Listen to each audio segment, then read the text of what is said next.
Good morning, good morning, good morning. Hello, everyone. My name is Rich Wallace, and this is Strictly Business. We have been on hiatus, I guess you say, for the last couple of months. It is March 1st. This is the first day of the rest of your life, and we are here to celebrate it, to make some things happening. My name is Rich Wallace. I am the president of the Southern California Black Chamber of Commerce from the desert to the sea. We are here with Strictly Business, our talk show that begins on Wednesday, Thursday, and Friday morning at 7 a.m. Every Wednesday, Thursday, and Friday morning. Hopefully, through the rest of this year, we won't take any more breaks, but we want to be able to offer you some suggestions on what you need to do and how you can function in your business. So if you have business questions, if you have business that you want to bring to our audience, we are here for you. So we are so excited about this season that is coming up. We're going to have a starting co-hosts. We have one today. She's going to be coming on in a little bit. And we're going to have other co-hosts. We got Sandra Williams. You've heard her before. We've got the Sharifa Hardy. You've heard her before. So we've got some wonderful time. And if you see all this beautiful furniture in the background, you can buy this from our co-hosts. So with a furniture store and a real estate office and these kinds of things. So let's get to business. This is Strictly Business, and we are here for you. My name is Rich Wallace. We're going to take a quick commercial and be a part of what's... Hi, I'm Kevin Wallace, and I'd like to invite you to be a part of the 30-year anniversary celebration of the Southern California Black Chamber of Commerce. That's right, it's our anniversary, and we have a present for you. Sponsor any chamber event in 2023, and you will not only be sponsoring that one event, but your message will be prominently displayed at all of our chapter events from the desert to the sea. Wow, this is a once-in-a-lifetime opportunity to get your message in front of our members and event attendees across Southern California. Space is limited, so visit our website at blackchamberofcommerce.org today to learn more.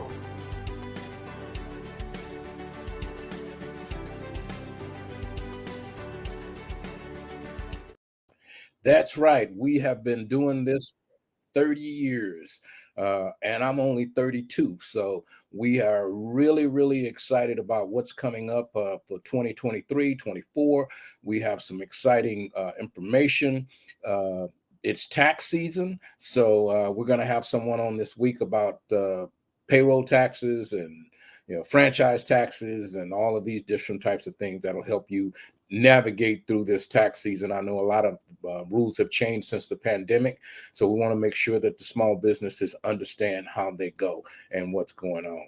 Well, we are here this morning, this Wednesday morning on March 1st, bringing you Strictly Business. I have our guests that are coming on in a couple of seconds, so we want to be able to bring things forward. So if you have something that you would like for us to talk about, put it in the chat. Be a part of what's going on here with Strictly Business, and we will see you in just a second here. Here we are. Hey, hi there. Hi, good morning. Good morning. How are you? I'm doing well. How are you? Good. This is Miss Nikisha, but we're gonna have her, Nikki. I'm sorry. I got some Nikishas and some Nikki's. And It's too many of us out here.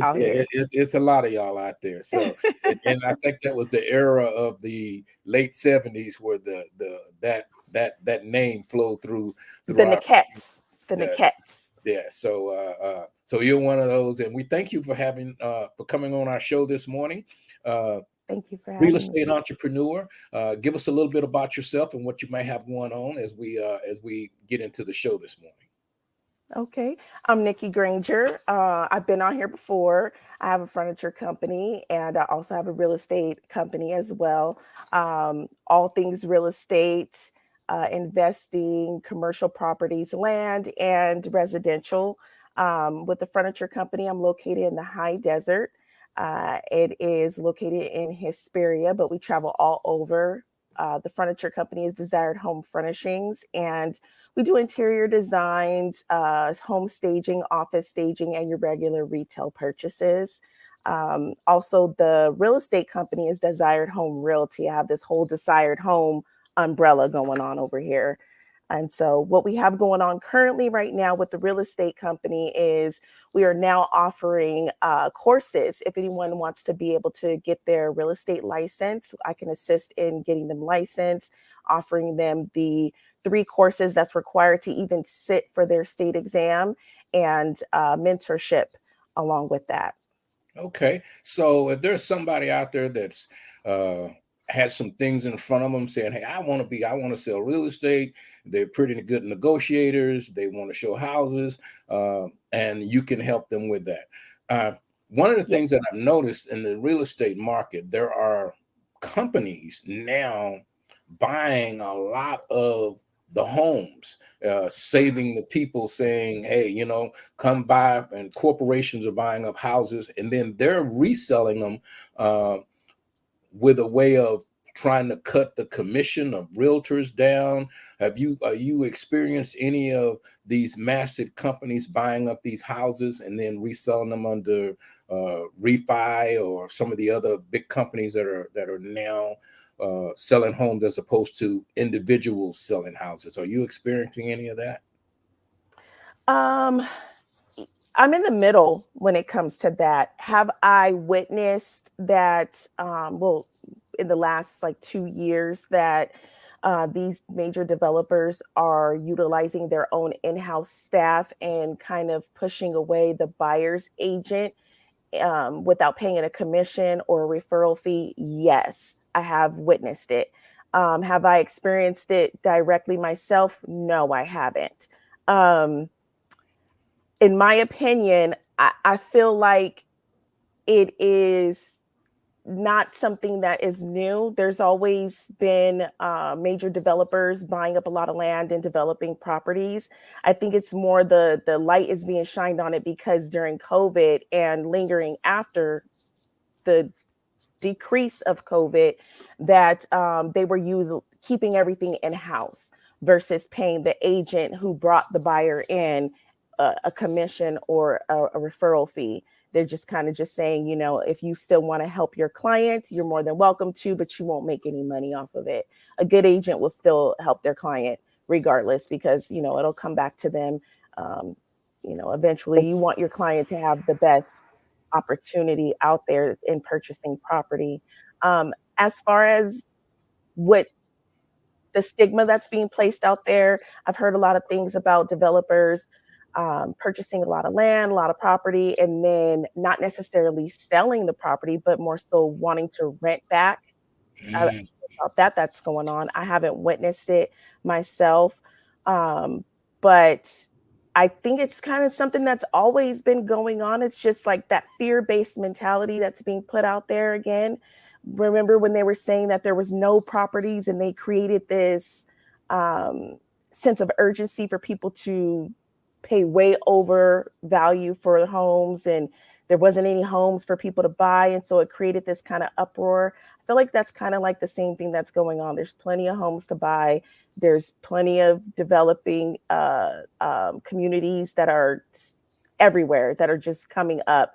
Developers are just buying land, and there is plenty of properties to purchase.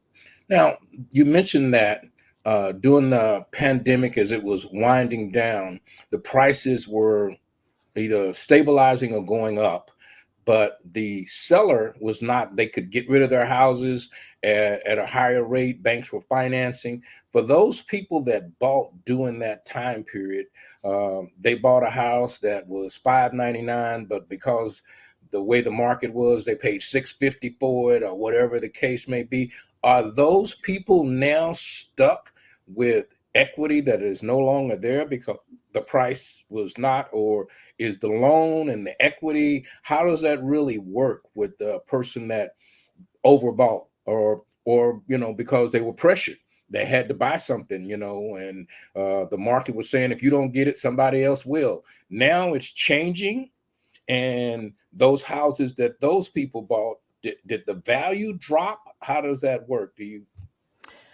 Well, not necessarily did the value drop, because in order for the value to drop, the housing market would have to change. And that would be all overall. You could have had your house for 20 years, and when the market changed and the value of the homes went up, your equity went up in your 20-year-old home.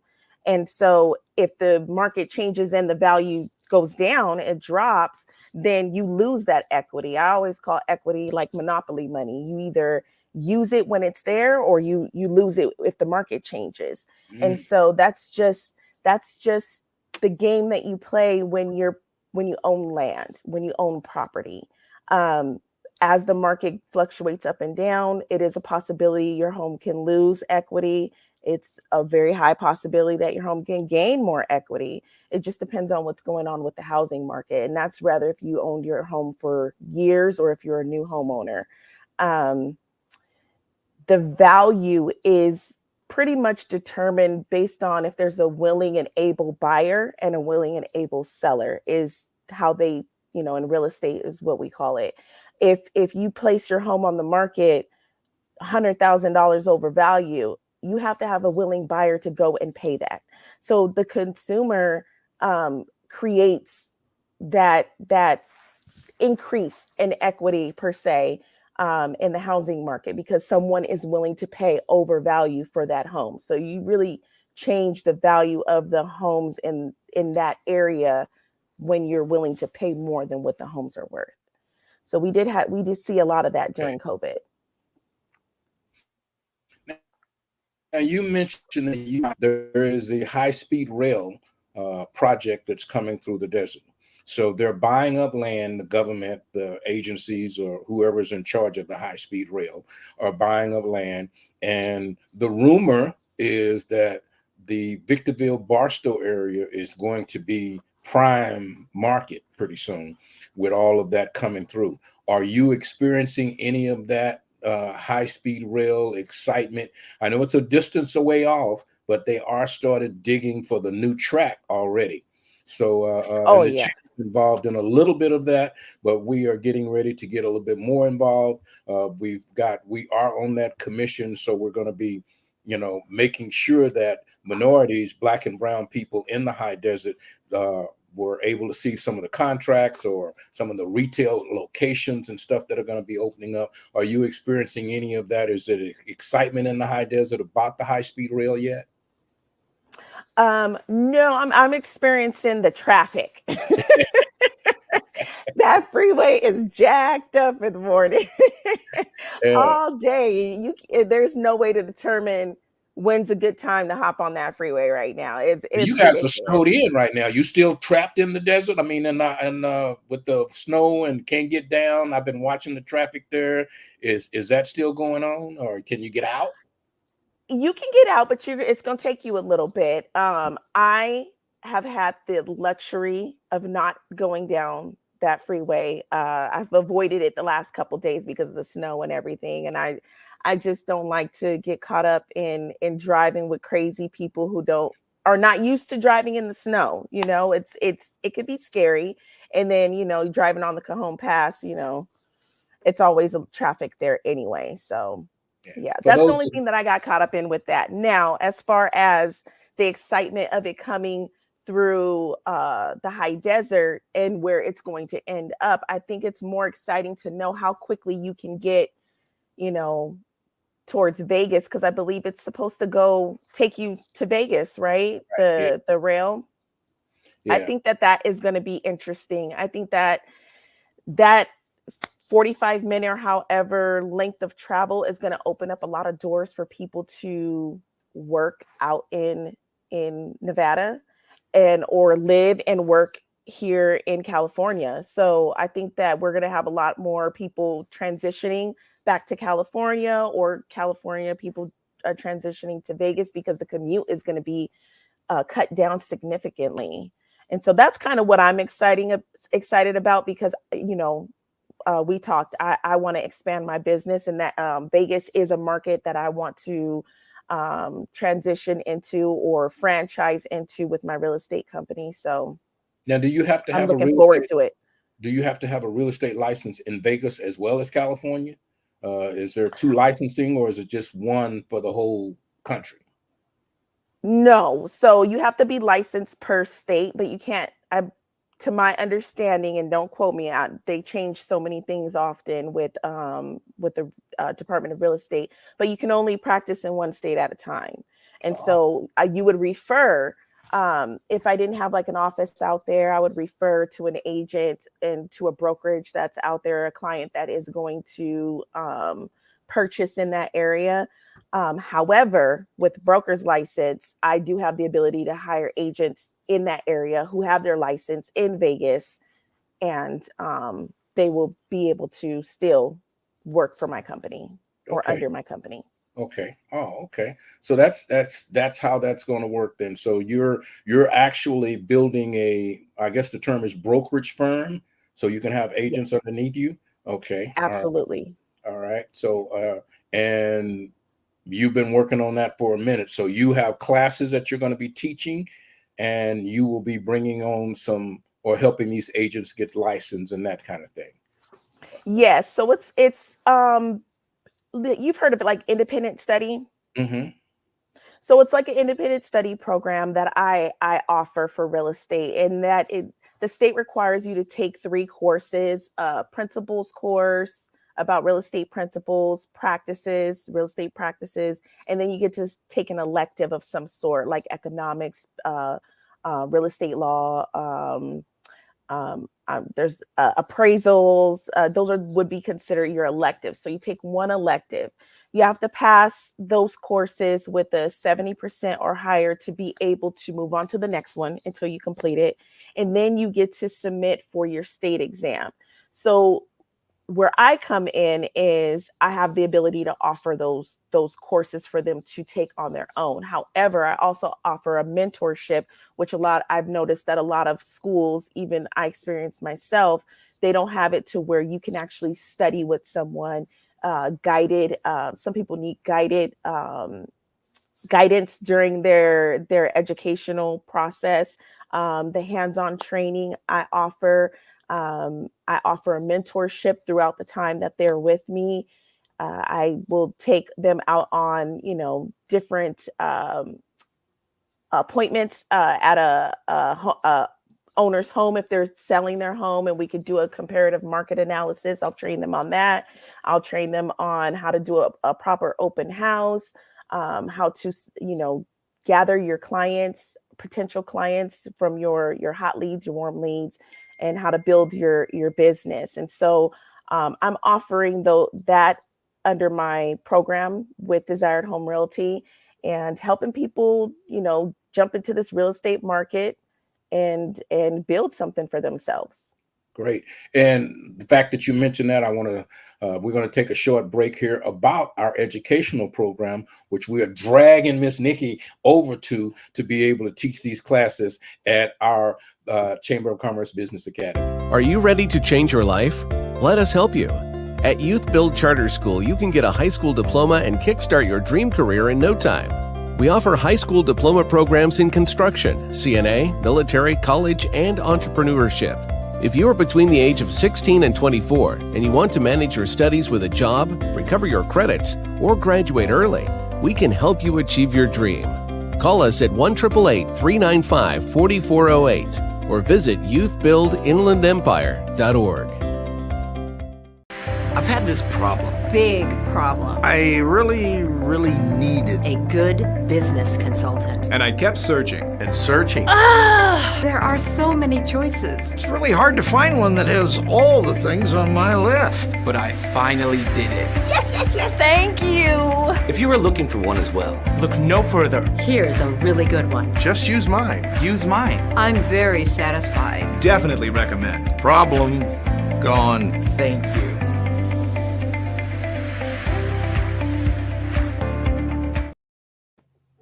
Good news for the Southern California business community. Now you can add your business to the Southern California Black Chamber of Commerce Business Directory complimentary. We have been working tirelessly to build a list of Black-owned enterprises in Southern California. This is an excellent way for you to be a part of an expansive network and find your ideal customers, business partners, and vendors. So don't waste time. Visit blackchamberofcommerce.org today and add your business today. Okay, we're back. I'm going to have Miss Nikki come back on in a couple of seconds.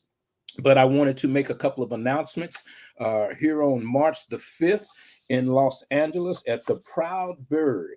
If you're familiar with the Proud Bird, is a very old establishment in Los Angeles, and they're going to have a luncheon on Sunday, March the 5th. It is the 63rd annual Installation Award Luncheon. Our new mayor of Los Angeles, Karen Bass, will be installed there, and there will be several other people. So if you get an opportunity, that is going to be this Sunday, March the 5th at the Proud Bird. So you can go to the Proud Birds website and get some information, and you can register. It will be a wonderful event, and it's going to be some pretty good food. March is Women's Month. We want to say it's Black Women's Month, but it's just Women's Month. So there are quite a few events going to be going on, and we're going to have some ladies on tomorrow, and they're going to be talking about the Queen event that's going on March 3rd through the 5th out in the Los Angeles market. And also we're going to be having some cultural foundation honorees on March the 3rd. So March is going to be March Madness. It's going to be so many different things that you can get out to network, to be able to connect the dots. We're back with Miss Nikki here, and we talked a little bit about real estate. So we're going to just talk about business, entrepreneurships, and how is it that you winded up a real estate entrepreneur person as opposed to somebody working in an office saying, welcome to Walmart. Is your plight as an entrepreneur, is it a difficult plight? Is it easy? You're a mom, you got mom issues, you got things going on, and a Black woman in real estate, furniture, and interior design, from what I understand, that you can come out and create this whole thing with the people's property and their house and that type of thing. So can you talk a little about how that works? I mean, if I got a couch and a recliner, most guys got a couch and a recliner and a big screen, Yes. Can't forget the TV. Yeah, can't forget the TV. What is it, 89 inches, 85 inches now? Whatever. You're right in the movie, or you're right at the football game today. So I feel like you're there. When I came up, we laid on the floor and watched TV because the TV was a console. Now they got them hanging from the roof, so you got to look up. Is the design business? Do people really get into that? Is that a market that is flourishing, or is it something that someone just says, "Hey, you know what? I don't know where to put this couch. Let me call Nikki." Is that how that works? You have some people just don't have an eye for decorating, or selecting furniture. But then you have people who want a more professional eye to take a look at, a space. It could be an empty space. Some people can't see, what to place where or what color schemes to go with. I do a lot of home staging, along with, just selling of furniture products, all furniture, home office, commercial office furniture. And that just takes the pressure off of people. It can be overwhelming, especially if you're furnishing a new home, like an entire new home. That it can be costly and it could be overwhelming after going through like a whole purchasing process. So when I take the pressure off, I have the eye for it. I know what looks good where. And so, people come to me and they trust me to do that for them. It is a growing market because people love changing their spaces. They change it with the times, the more modern furniture is around. And so a lot of people are customizing their homes to their liking, especially after, that whole COVID situation. People had to actually be at home. So they realized that they didn't really enjoy their home spaces. It wasn't the comfort level that they wanted or the luxurious level that they wanted. So they did a lot of changing of their spaces, their homes, their bedrooms. And so that's where I come in. And you get my expertise. Okay. Now these people that are changing out, question comes to mind. You have your furniture's new furniture. But I have to order it, look in the catalog, or buy it off the floor, kind of thing.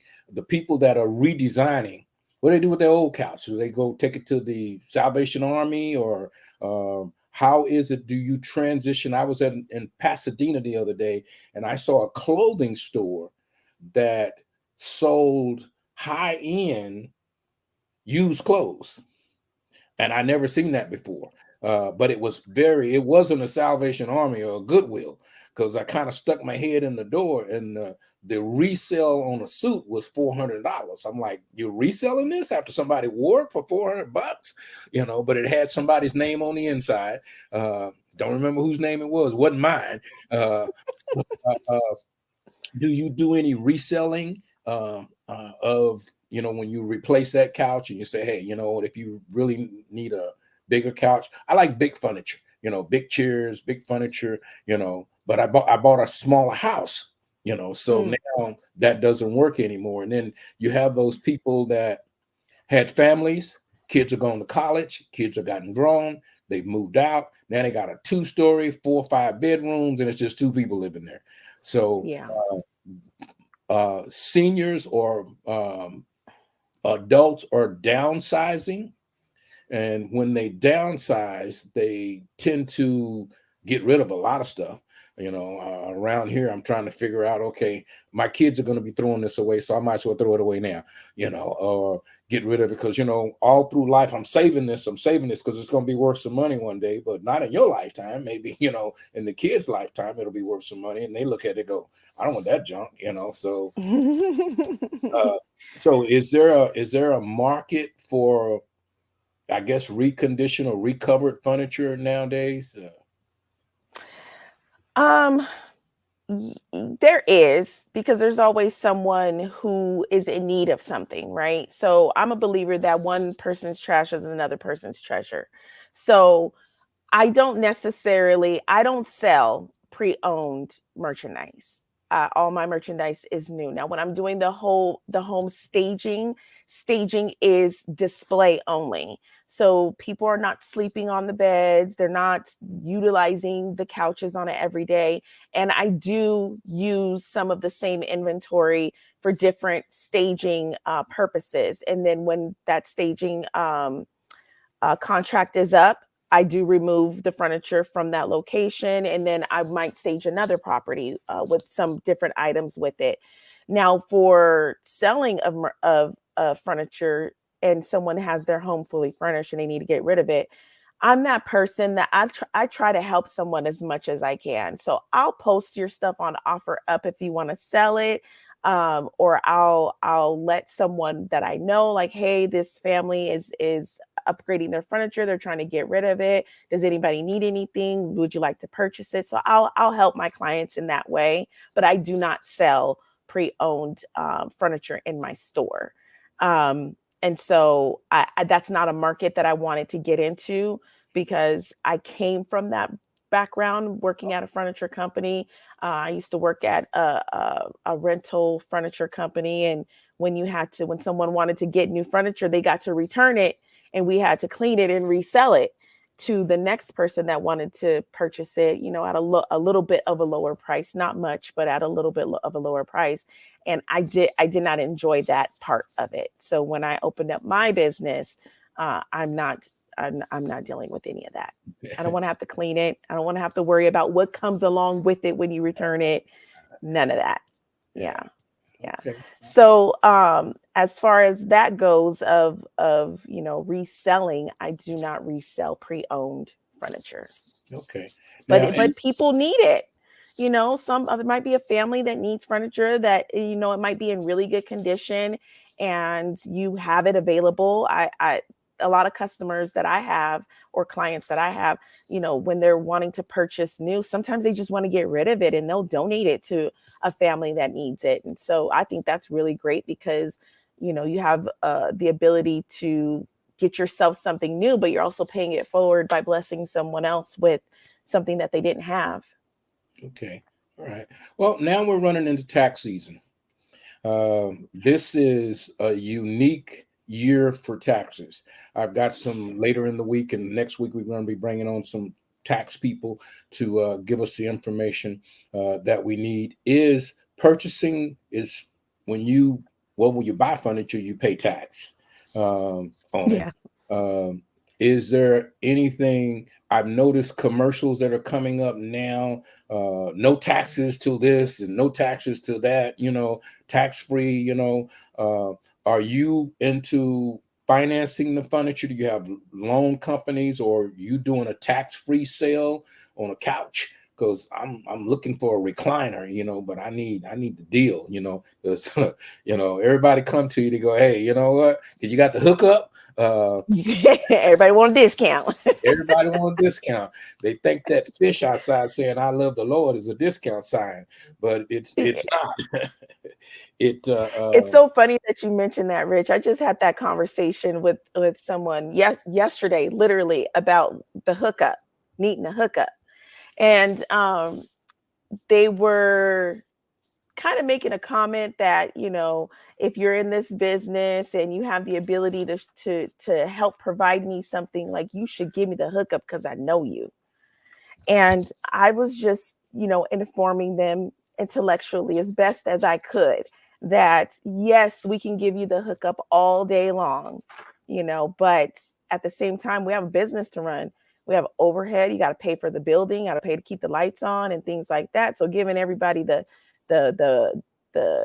friends and family hookup is not lucrative for your small business. And so now there are discounts that you can give, like a 10% off, a 20% off of a regular purchase. But when someone wants like to pay no taxes, I can't avoid taxes, discounting taxes if you pay with like a credit card or, some form that is not a cash sale. So I do have some sales that are going on that is discounting merchandise significantly, which is really good. I think that, anyone would benefit from it. But I'm not the back of the girl. I got the hookup person. I'm not slinging CDs over here, DVDs. I'm not the out of the truck guy in the alley, So. And as minority business people, entrepreneurs, we have to, a lot of people that want to buy from Black and brown companies, they come in looking for the hookup. But what a lot of people don't understand is that because you only bought one of those couches as opposed to 20, you have to pay more.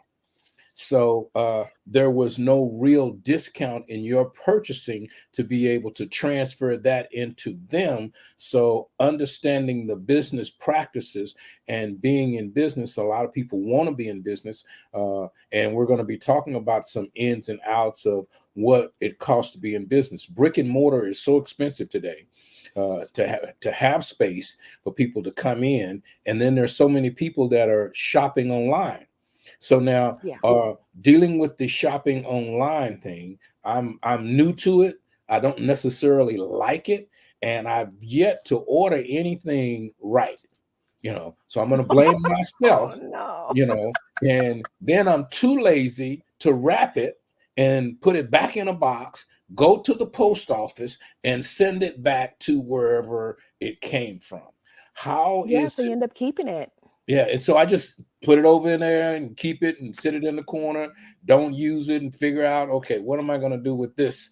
It wasn't what I really wanted, or the shirt's too small, and now I got to give it to somebody, or it's too big, or whatever the case may be. I have not mastered shopping online. So when you have those customers that come to you, and do you let me ask you this. Are you an online seller? Number one, I don't know that. Do you have a website that people can go to and pick out a recliner and a chair? Because it looks the same as any other furniture store online. Yes, so, I do. It's desiredhomefurnishings.com. And so, and that's desired, DESIRED, home furnishings with an S at .com. And so, I do have it where you can purchase online. You can even pay for it online. But what I've witnessed is more so than them clicking that button to purchase it online, they'll call me. they'll call the location, they'll call my message line, and they'll say, I see this online, I want to purchase it. Do you have it in store? And clearly I have it in store because, it's online. online. I'm not going to have product on there that's out of stock, or it would reflect out of stock. But then they'll want to come and see it, and then they'll buy it that way still. So they do the looking online, but then you still have those that are still want to touch it. They want to see it. They want to make sure it says the measurements right on there, but they want to see what it looks like. A lot of people are more visual in person than they are just, clicking. Now, when it comes to like purchasing clothes, people do it all day long. I've done it too. I've purchased online, but I have not returned the things that don't fit right. So I've stopped doing that because I'm not that person that likes to return stuff. So I don't like to go into a store and be like, I got to return this. And I still feel the same way when I got to go to, an Amazon drop-off location at Kohl's down the street just to be able to return it back in the box. And even though it's free, it still takes time out of my day to go do that. And Of course, yeah, you got to stand in line. Yeah, that whole return thing is just a nightmare. Even if you taking it back to Home Depot or back to wherever you're purchasing it at, because number one, you got to go back, you got to stand in line, and all of that transitioning is just really, really strange for me. But I just really stopped buying online because I just couldn't get it right. And I bought a generator online, and it came to me, and it wasn't a generator. It looked like a generator, and it weighed a ton. I mean, it was very heavy. When the guy brought it in, he had a dolly, and now I got to get a dolly to send it back. And I'm like, okay, you know what? Let me just go on down here to Lowe's or Home Depot or one of these places and pick out what I want. And you pay a couple of dollars extra for it, but then you got what you're looking for. So that's always an issue with people. But younger people buy online. My son, they buy their food, they buy their groceries online. I need to touch the apple. So I'm unfamiliar with when I visit them there. Oh yeah, let's just shop there. I'm like, let's go to the store, but they rarely go to the store. They don't carry any cash.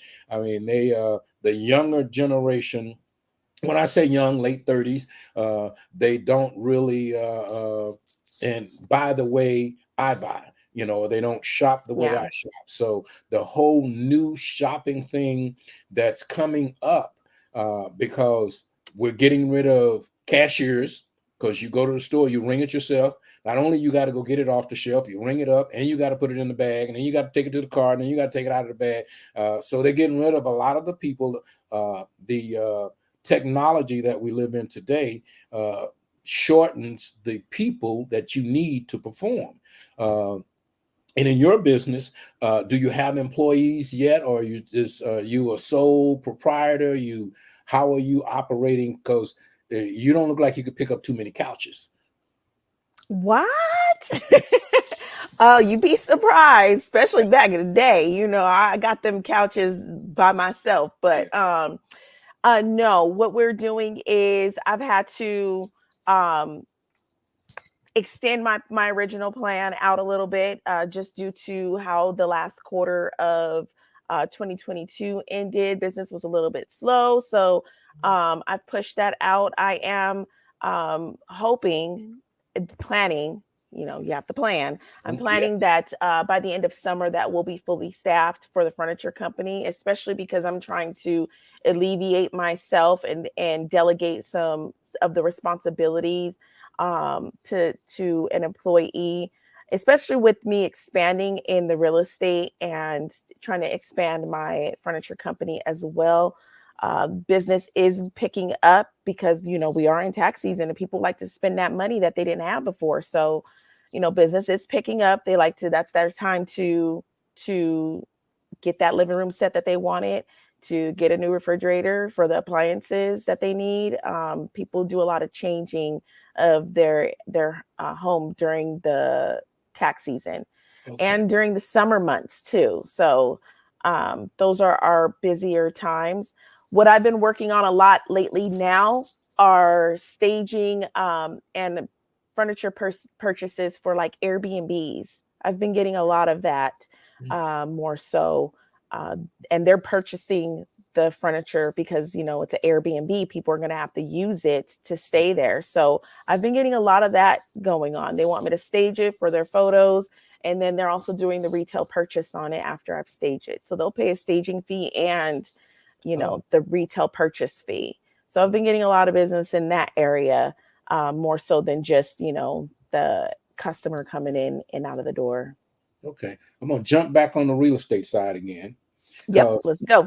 I'm wondering, you know, if I'm looking for property, what sets you aside from the 10,000 other people with real estate license? Because there are so many people that I run into that have full-time jobs.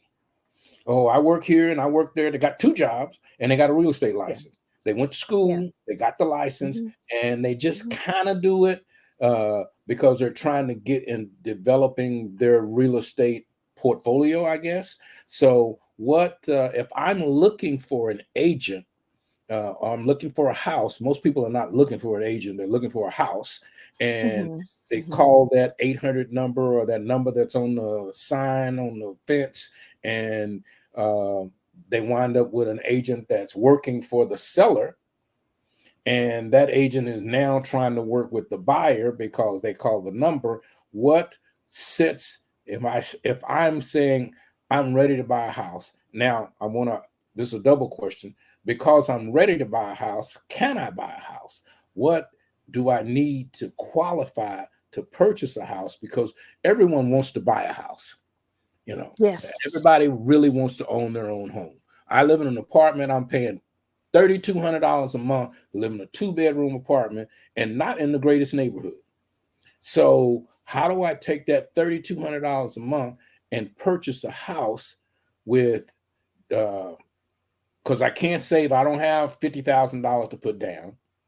I got a 7.5, or 8.0 credit score, all of that kind of stuff. How do I really prepare myself if I want to buy a house? Do you, as an agent, hold my hand and say, this is what you need to do to get ready or to purchase this house? Because in my mind, I look at $1 million homes all the time, multi-million-dollar home. I'm looking, you know, but when you get ready to buy, you got to drop down. And even at $600,000, you know, in cities like Victorville or San Bernardino or, you know, Loma Linda or whatever, there's really, in the California market, I don't think there's too many houses under $500,000.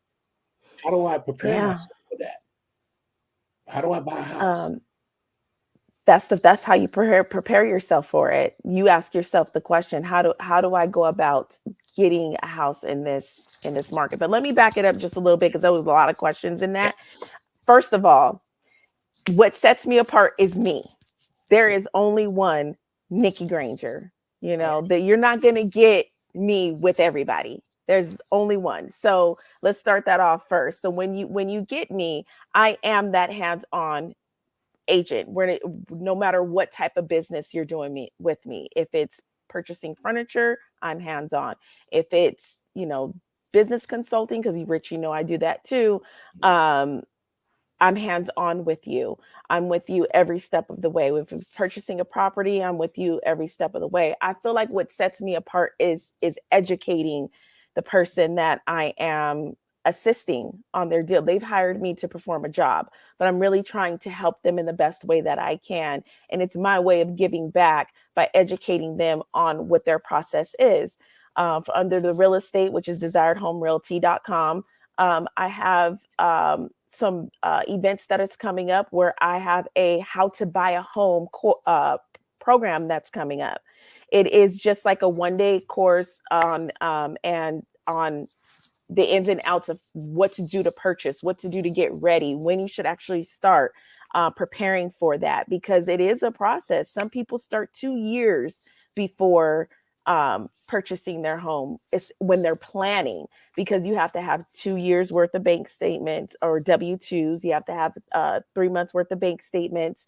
You have to have, you know, a job, be on your job for 2 years or in that field for a minimum of 2 years. There are some newer programs that are happening now, where like they have the bank statement program where you only need 12 months of bank statements if you don't have the W-2s, but then your interest rates change. So it's all about educating your client on what will be best for them in their situation. With Desired Home Realty, I am also not only offering the courses, because you talked about how a lot of agents, there's a ton of agents and none of them are really working, right? Yeah. Or they're holding their license. They're holding it up on the wall under a brokerage and they're not making any sales. They're not out there doing the legwork. Well, it's an intimidating market at times, especially when you don't have the support system. Just like anything in life, you have to have a solid support system so that you can flourish in the things that you want to do. So where I come in as a real estate company is being able to offer those courses and the mentorship. I'm assisting you along the way. If you have questions, you're not going to hit a brick wall and then just be stuck. So then you're not selling real estate. I'm set up to where I can help you with any scenario, any situation that you have going on. Because you're associated with Desired Home Realty, or you purchased my mentorship program. And I'm gonna, even if you didn't decide to hang your license with my company and you went somewhere else, you're still gonna have all the tools that you need to flourish in this market, in this industry. Now, getting ready to purchase, that was the other thing that you mentioned. How do you get started? Having someone that is dedicated to educating you in your process, that will sit down with you after you've met with the lender, that has resources. I have plenty of resources, plenty of lenders to refer them to if they would like to utilize a lender that I know or that I'm familiar with. Let's say that they went through the process, they got with the lender and they weren't ready on paper to purchase a property. I'm going to work with them to give them tips and tools and assist them, or partner them with someone, a resource that can help them get ready. And I believe that that's what sets me apart. You're not just going to get told that, oh, you're not ready to buy. You don't have the credit. You don't have the income. You don't have this. And then you're left standing alone. I'm still there with you every step of the way. I'm going to follow up with you. You may get tired of me and be like, Nikki, please stop texting me. Please stop calling me. Don't send me no more emails, because, I'm not in the mindset to do the steps that you have laid out for me, because it is work, especially if you're not ready. Okay. So that's what sets me apart.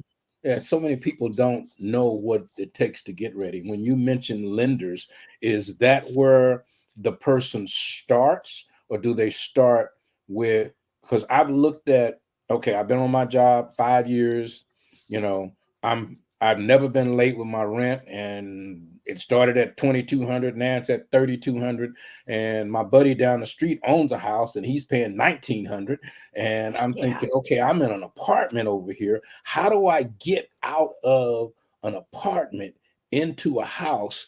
Is there a class? And I've dealt with Chase Bank and Bank of America and US Bank, where they have, from time to time, they have programs that they will bring along. So are you associated with a bank or a lender that has these no money down programs, or these different types of programs that will be able to help young people transition from an apartment that is terribly expensive because they're going up?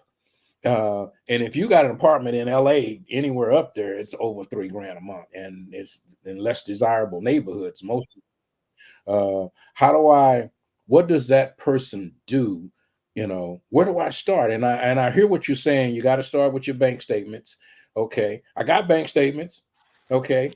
I've been on my job, I got a decent income, but it takes all the money I got to pay my bills. So I can only put $20 a month away. So now I got $1,500 in my savings account, which is to some people a lot of money. The last time I bought property, the escrow fees and all of the other things that no one told me about, your closing costs, way more than the down payment, the fees. So, first of all, where does that fee go? Because the real estate agent gets a commission, The bank gets a commission. They got the interest rates. They got this, to that. But where does all of these fees that and everything is $500? Starting. There's nothing. No fee for $199. Every fee is $500, and where does that money actually go? That is why I am offering I have a how to buy a home program that I'm doing, how to sell a home, how to get ready to sell a home event that's coming up. And I also am doing one for those that are interested in investing, like, in real estate as an investor, how to get started as an investor. Figuring those things out. And when you give yourself the idea, like, I want to purchase property, it doesn't even necessarily have to be a single family residence. It could be a multi-family residence. It could be, you want to buy a little small commercial space. But when you ask yourself, or when you tell yourself that I want to own something, I think the best step is getting into with someone who is willing to teach you. Not everyone is willing to teach and be of service in that way. I am willing to be in service in that way. And so I am doing signups for the month of March on my website, desiredhomerealty.com, to do how to on purchasing a property. Your first steps all the way through. Right now it is going to be a 1 day, but I'm thinking I might make it into a 2 day, because I feel like people are going to have like a lot of questions. They're going to have a lot of things from start to finish. And in an hour, you're not going to be able to cover everything. And you know what I mean? And people don't have because what I want, what I desire, what I believe I deserve, I may not have enough money to buy. Or I'm glad that you said that. I'm glad that you said that, because that saying, like, your eyes are bigger than your stomach. Yeah. You've heard of that, right? That's like your eyes are bigger than your stomach. Like when you put food on your plate, you got way more food than what you actually could fit or eat at one time. That's how everyone is. Even when you want to buy stuff at the store, you might have, especially in this economy, you might have put way too many groceries in the cart than what you had in your wallet at the time. So the thing is being reasonable. For some people, you don't own a property at all. So to get yourself to ownership of a property, and to at least start with a starter property, be in that property for a year or 2 years, let it build some equity, and then, increase your credit, increase your finances somehow, whether if it's a raise where you are, whether if it's adding on an additional side hustle that you have that can produce you some income that will increase your ability to upgrade your home. I would start there. And I think that we all think about our dream home as our first purchase. But if you want something now, you got to do what's more realistic to get yourself to ownership instead of renting. You want to own something. If that's your goal, you'll be more flexible about, that backyard might be a little bit smaller than what you wanted it to be. But if you give yourself some time, in 3 years, you're a new home buyer again, and you qualify for the new first time home buyer program all over again. And so you'll have those opportunities. And so education is really, really important, and understanding what it is, what you have available to you, and where you can go and how you can grow into the home that you really, really want. Because I want a multi-million-dollar home. I'm not going to get that right now. I can't afford it right this second, but I will be if I, take steps to kind of stair step my way to where I want to be. Okay, let's talk about a couple of minutes here about your class that's coming up on how to purchase a home. Yes. How to get yourself in position to be able to purchase a home. So you do a 1 day, 2 day seminar on these things, and preparing the paperwork that people need, the bank statements and this kind of thing that they need to be able to do in these workshops. if there is a qualified buyer, let's say, and they don't know, and they're going through these steps, and you're dealing with the banks and because there's some banks programs change all the time. There's no money down over here. There's no this. There's no that. The veterans program right now, they have a no money down for veterans, but you still need $25,000 for closing fees. There's no money down, and people misunderstand that, and I have vets that I talk to all the time. They go, yeah, I'm getting ready to buy his house with no money down. And then you talk to them 5 or 6 months later, say, hey, did you get the house? He goes, no, man, the fees were too crazy, because they couldn't afford, they didn't have the money. Yeah, it was no money down, move in right away, but you needed $25,000 to pay all of these fees. So when you start talking to people about preparing, you have to prepare them for the thing that no one talks about until you're in the middle of it. No one talks about escrow fees in the sale. I've talked to agents, I've talked to banks, I've talked to everybody. No one talks about the escrow fee until you're in escrow. And it's like, well, your agents don't talk about it either. Yeah. Because they're just so wanting to get the client and to say, I have a client. Yeah. I'm representing this person, this buyer. They're not talking to their client about what it takes, start to finish, where you're going to end up. And no one's even talking about, okay, now even after, let's just say you got a program for the down payment. Wonderful. That's covered. You have the money for your closing costs. Wonderful. You just used your whole savings for your closing costs and everything. And here's your keys. You got to move. You got to relocate. There's fees for that too. You got to get a truck. You got to get a U-Haul. You got to clean out wherever you were renting. You probably won't get your deposit back of where you were renting because, they normally don't give you your deposit back, especially if you've been there for a long time. They just, they start deducting. Oh, we changed the screens in the window. So you don't get your deposit, back, or we have to paint the apartment, which you have to do legally anyway. They deduct that from your deposit. So all those things start to finish, including your move to your new property. Or do you have furniture to furnish this new home? All those things can be overwhelming for someone. So to have someone that they can work with and help put a plan in place with this course that I'm offering, I have some sample budgeting sheets that's going to go into a workbook for them. So that way they can start budgeting, like what needs what, like how much you need for your down payment, how much you need for your closing costs, what is your move going to look like, just to kind of put something on paper where they can see. I have some scenario-based sheets in there on what to expect. And that's something that they get to take with them and they get to work out of and they get to have with them at all times during the course of their purchasing process. Now, even after they take this course with me on how to purchase a property or how to purchase your first home, they don't necessarily have to utilize me or my office as their agent. They could use anyone as their agent. And that's the flexibility. I just want to educate. And that's my way of giving back to the community and helping them. I also have a waiting list that's going to open up, I believe, I want to say about April 15th, where I have some programs that's coming up and I do want to come back on with you and discuss that when that time comes, Rich.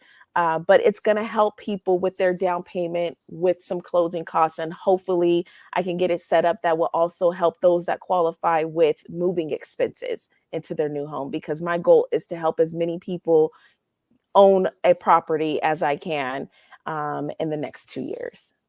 Well, fantastic. We have definitely been educated on how to buy. I definitely want to be able to offer that class to our members. It's necessary to know how to buy when you prepare yourself. You mentioned budgeting. That's a key thing, is getting a budget together. Most people don't have a household budget. They just pay their bills and whatever's left, let's go get some groceries. Yes. So that's a wonderful thing. I appreciate Miss Nikki coming on this morning to help us out. Thank you for having me. Your home buying opportunity is available. Thank you so much for being a part of the Southern California Black Chamber of Commerce. And we will be talking about your New Year's resolutions tomorrow morning at 7 a.m. to 8 a.m. Thank you so much for being a part of us. And we will see you later on the next episode of Strictly Business.